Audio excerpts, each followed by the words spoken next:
Good evening. Thanks for joining us. A statewide cashier check scheme that included a rental truck, attempted robbery, and a shooting that ended in this police chase caught on a dash cam. Two people are facing several felony charges in Winnebago County. It was the first alert we brought you last week. Tonight, new details about what led up to this dramatic chase. Brittany Schmidt tells us what authorities uncovered in a first alert update.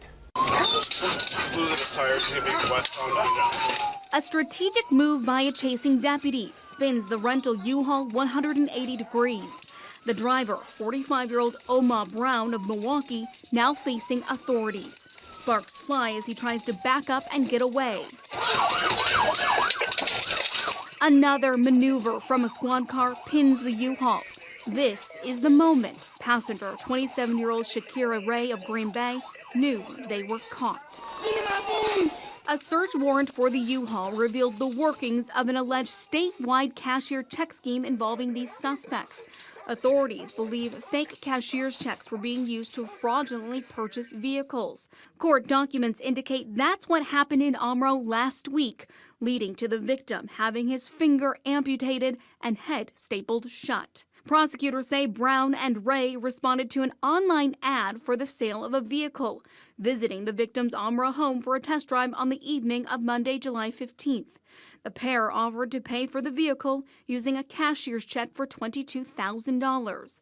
The victim thought it looked fake and planned to call the bank to verify.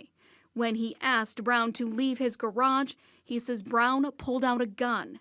During the struggle, the suspect allegedly shot the victim in the hand, then beat him with the gun. Both Brown and Ray took off in the U-Haul while the victim's wife called police. That led to this police chase on I-41. Authorities deployed spikes and used strategic maneuvers to stop the U-Haul and arrest both Brown and Ray.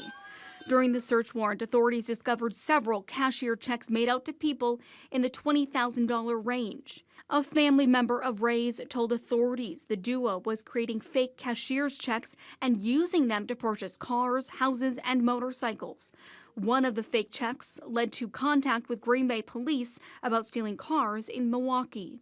Authorities say Brown is a suspect in similar cases in Washington County and Delafield.